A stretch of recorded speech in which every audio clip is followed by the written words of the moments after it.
Welcome back to Jadana Live, a space that's honest, passionate, and non-threatening, where people can process out loud, ask better questions, and grow on purpose without pretending they have it all together. I love the mantra, come as you are, live like you're trying for this podcast, because I want you guys to just be able to show up and engage. However, not be okay with the status quo long term. So if you've been here before, welcome back. Hello. If you are returning, thanks so much. Super appreciate that. I am recording and releasing on a Sunday today because life happened.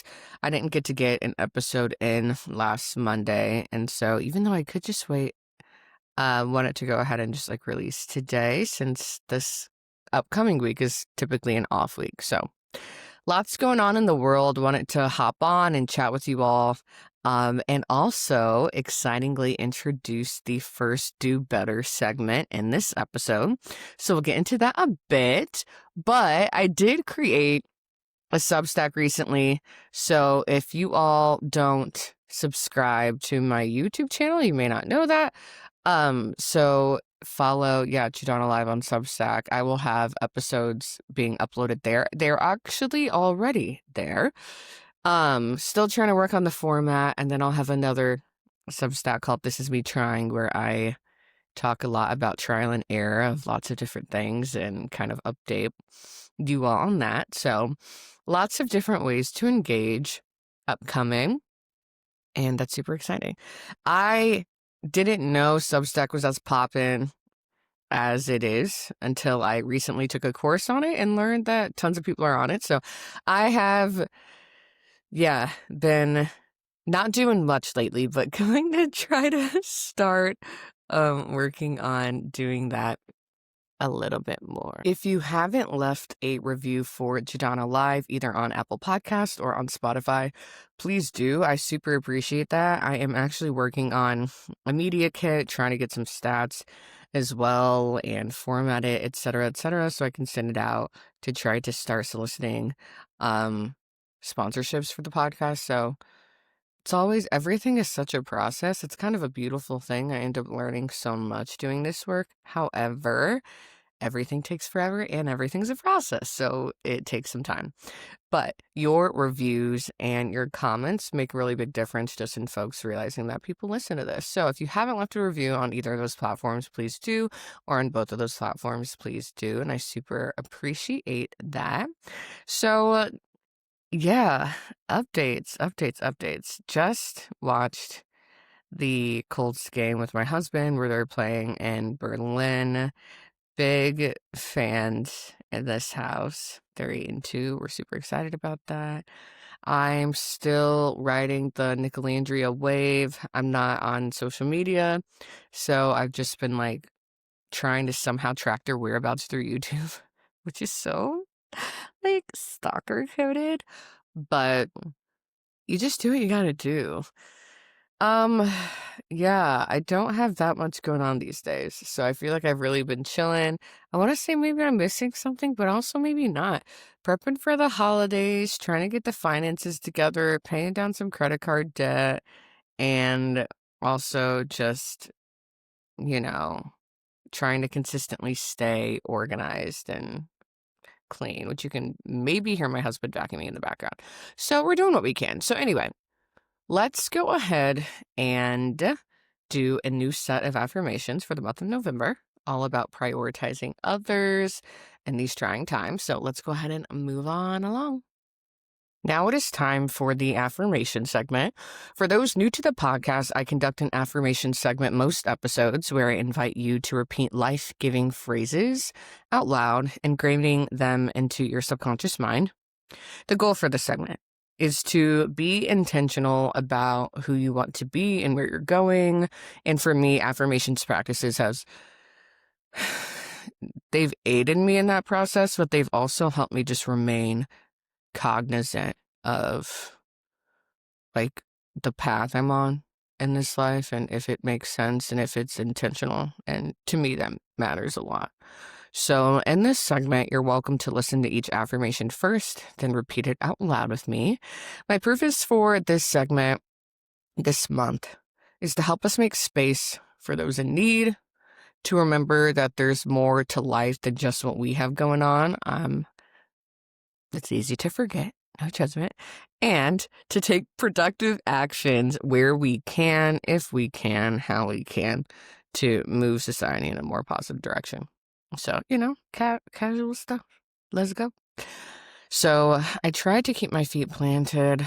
I'm already sitting back in my chair. Let's just start deepening our breath.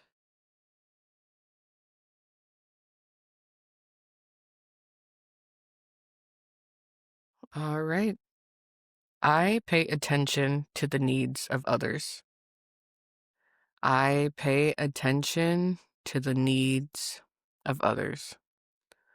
I support the needs of others through outreach and education, direct volunteering, in-kind donations, or financial gifts. I support the needs of others through outreach and education, direct volunteering, in-kind donations, or financial gifts. I treat those in need with respect and dignity. I treat those in need with respect and dignity. I manage my resources wisely so I can support people in need. I manage my resources wisely so I can support people in need. I see others benefiting as a benefit to me. I see others benefiting as a benefit to me. All right. Those are definitely like do better segment coded. So that's, you'll see in a second why those were what they were. But let's go ahead and move on. Yay. So welcome back to the first do better segment. One day we may have music for that. Got to work on the production. In this segment, I highlight ways to give back to people and the world around us. Really just trying to make sure that I can incorporate some of my social impact background into this podcast. That's really what I've done most of my professional career. And so I absolutely love getting people involved in civic engagement and volunteering and with organizations that do really fire work. And so wanted to, especially in these trying times, do that for today's episode.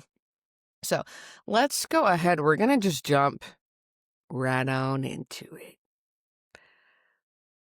SNAP benefits. I'm sure you all have been hearing about how the government shutdown stopped those benefits for folks.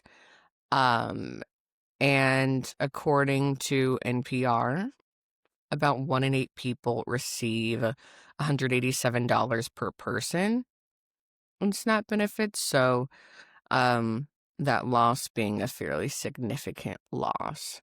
However, there have been recent updates, as in Friday. Just a couple days ago, the Supreme Court did allow the federal government.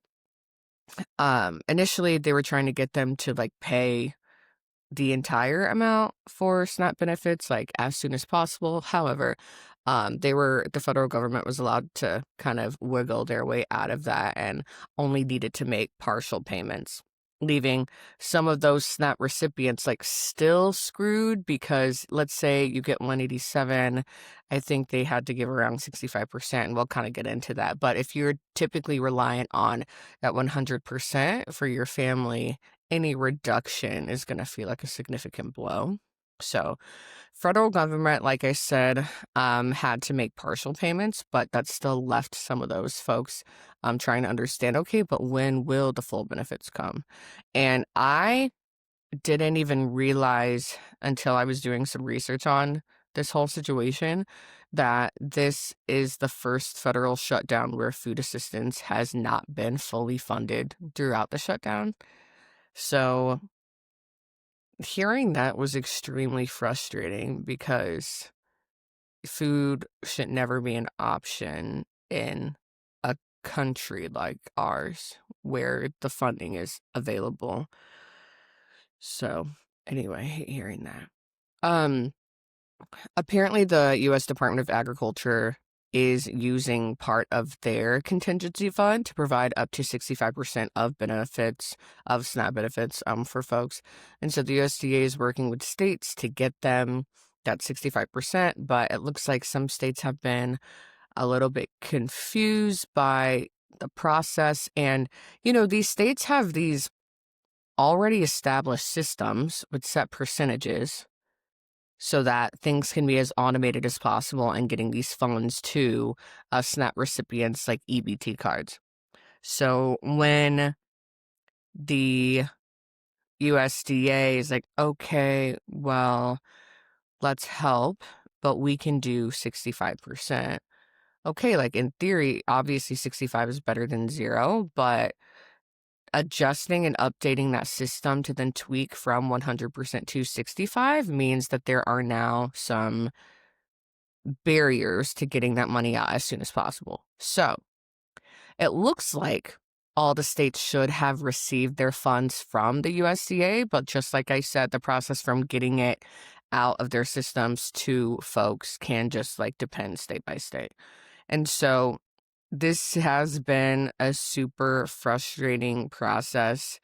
People are in need of food, and those who rely on SNAP benefits, like I said, are used to using this money either to fully fund groceries or even to partially fund. But at the end of the day, who cares? Folks need it. So what I wanted to talk about today is ways we can support different types of ways. And outreach and education is always a big one. So if you are only able to kind of do what I'm doing right now, which is just inform folks of what's going on and provide folks with opportunities and learnings regarding how to give back, that counts. When it comes to advocacy and raising support, outreach and education is huge. I learned that a lot when I was working in California for the Office of the Governor there, that outreach education is massive. So if that is all you can do, financially, etc., right now, that matters and that's enough. However, if you've got time and capacity to time and financial capacity, then yeah. I wanted to let you guys know to research your local food banks or your local food pantry. If you already know of some around, feel free to go to their websites or even their social media accounts. Call a number they may have, whatever it may be, and research, look into how they want their community supported right now. Look into what they are saying their needs are. Some food banks, food pantries, food serving organizations may just need volunteers, and typically they are needing them during the weekday because most weekend shifts are more easily filled. Sometimes these food serving organizations just need money so they can purchase more food from wholesalers if there's an uptick in folks coming to receive food, and or they just need money to purchase gift cards to include in the food boxes, or it doesn't, it just depends. Lots of folks can use funding for a lot of different ways, so sometimes they just need a straight up case. Other food serving organizations might need specific food donations depending on what they see the needs in their community being. So the reason I wanted to first highlight researching what the food serving organizations around you may need is because the last thing any it is snowing right now. I, it is snowing right now. I just looked out the window and it is snowing. My sweet angel toddler is napping, but it is snowing. Oh, there's no place like home for the holidays, 'cause no matter how far away you roam, if you want to be happy in a million ways, for the holidays you can't be home, sweet home. Wow, my voice is low today. Nailed those low notes. So anyway, holidays are approaching. Refer your family and friends to Jadon Alive. Ding! That's my ad. Okay, so anyway, wow.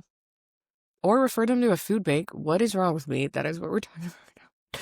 So anyway, it is important not to assume. Don't assume what these organizations need, and yeah, get them the support they are looking for.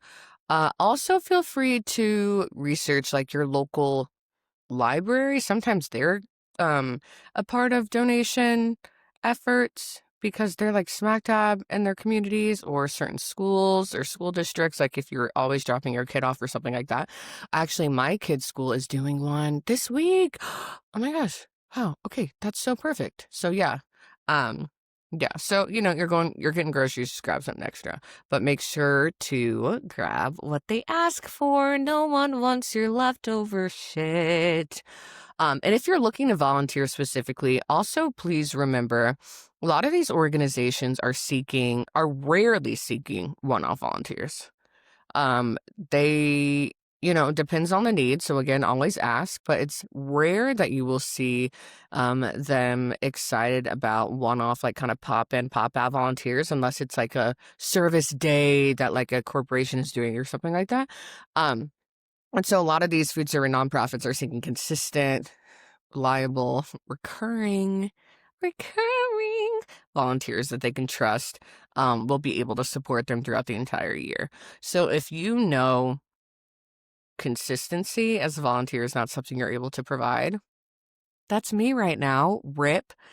That's okay. It is what it is. And try to focus more so on just providing resources that are more appropriate for your one-off engagement outside of like your presence. Again, depends on the organization, so I'm not speaking for everyone, but in my experience working very closely with these organizations for years, that has been the case. Okay.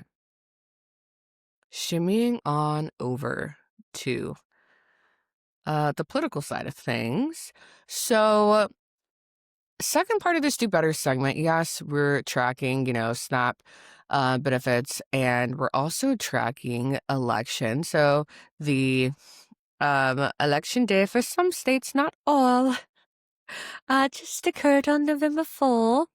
And if you were watching the news, like me, or just read headlines like me, and then say you read something when you just saw a headline, there were folks who were standing outside of poll sites in Kentucky, apparently. I think it was Kentucky.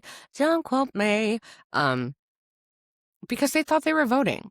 They thought Kentucky had elections that day. But similarly to Indiana, they did not. No one here was voting. We had no prop to vote on.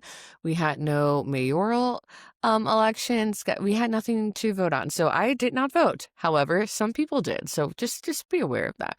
But what I was following very closely was the New York mayoral race. I was very interested because it was just, I knew that however the election went would just prove to be eye-opening for kind of where the U.S. is heading. These massively dense cities like New York City, Los Angeles, blah, blah, blah, tend to kind of, yes, they're extremely democratic, but the states, like California as a state and New York as a state, aren't as blue as people think. So it's still interesting to see just like numbers. All that to say, I was really interested because I believe that showing more of what the people of America want to see from working class people running in our country over billionaires was going to be a result of this election. And Zoran Mamdani, a 34-year-old running as a Democrat in New York with more socialist-leaning policies like, casually, funding grocery stores through the city and providing fare-free buses, etc. I just knew his policies were so kind of like out there for most people. I even spoke to some people in my family who are like, we don't like it. But I really wanted him to pull out the dub to show that, like, people do want more of these policies that actually support lay people versus billionaires. And, well, lo and behold, he ended up winning and will start his term as mayor of New York City on January 1st. I was super excited about that. And so, what I wanted to share with you guys today is a party called the Working Families Party, which is the whole reason I have even been aware of Zoran Mamdani and also just some other more localized grassroots political efforts in the area that um, focus on working class people. So I really do prefer that working class people have more power in this country than the elite, just because that is what the country is made up of more so. And so a party I learned about last year from a couple other podcasts actually is called the Working Families Party, and it really focuses its efforts on building a country where everyone can thrive. Um, and I'll link their site in the show notes, but they're made up of individual members, unions, community organizations to really try to facilitate social movements. They have up to hundreds of thousands of people working as a part of the party in all parts of the United States, and really encourage people to get engaged locally and nationally, since they've got state chapters and they've got local branches.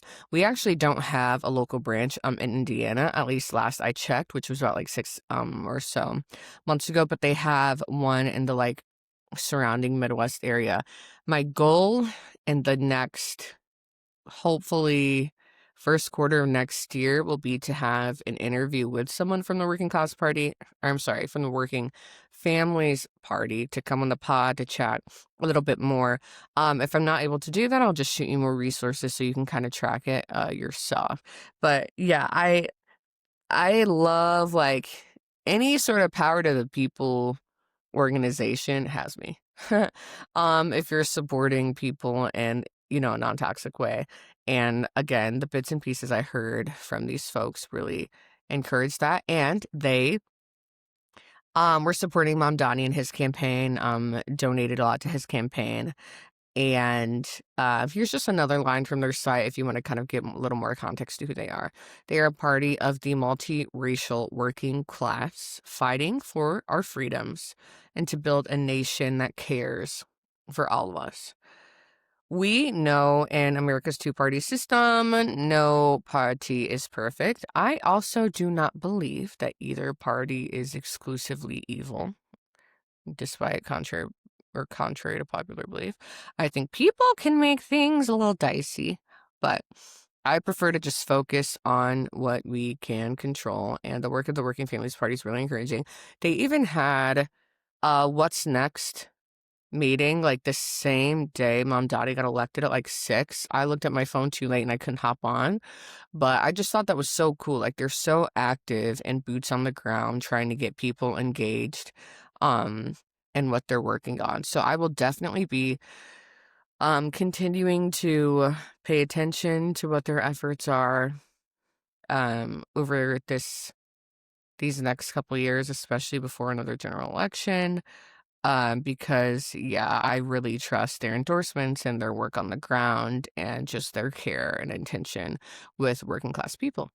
So that's another highlight. And then lastly, I wanted to talk about and highlight Jamaica and their recovery efforts following Hurricane Melissa. So if you were not aware, Jamaica had either the worst hurricane in history for their location, or one of the worst hurricanes in history for their location last week. And wanted to just at least shed some light on that for folks who are unaware, and to let you guys know of an organization you can support. Yeah, support. So there is a nonprofit called Walk Good LA. They do a lot of like fitness programming. They support just a lot of like really people-oriented efforts in Los Angeles. I actually have been to a couple of their events, but yeah, what they do is try to provide equitable healing spaces for underrepresented communities and underrepresented individuals. And so the family of this organization is from Jamaica, at least partially. And so they have connections to some good nonprofits on the ground in Jamaica. So I will be linking Walk Goods fundraiser so you all can donate if you are interested. It looks like they call it the Walk Good Jamaica Hurricane Relief Fund, and right now they've raised about $81,000, so it's not casual. And so yeah, I'll just kind of read their bio so you get the context. It was created to raise awareness and collect donations to support folks directly impacted by Hurricane Melissa. And they are really focused on rebuilding, restoring, and uplifting those most affected.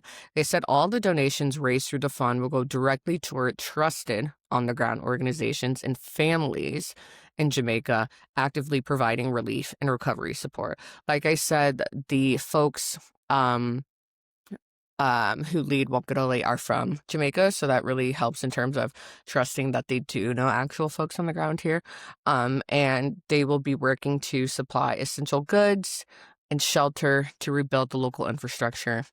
And so, yeah, tax-deductible donations, even though that was always something I was supposed to say in like my nonprofit jobs growing up. If you're only donating for tax-deductible reasons, you suck. So I'm sorry. Donate because you care, but there's also that. So anyway, I will link that as well. So guys, that's really what I got for you. Wanted to make sure you had opportunities to just be aware of what is going on with SNAP, to potentially volunteer, or if you're wanting to get more civically engaged to the Working Families Party, or if you're wanting to donate directly to hurricane relief due to Hurricane Melissa and to support Jamaica. So thanks for being into and here for this first Do Better segment, baby. Send me an email at jordanalive@gmail.com if you've got any comments or questions or thoughts.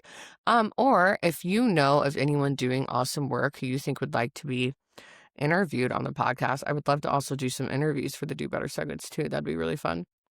Yeah.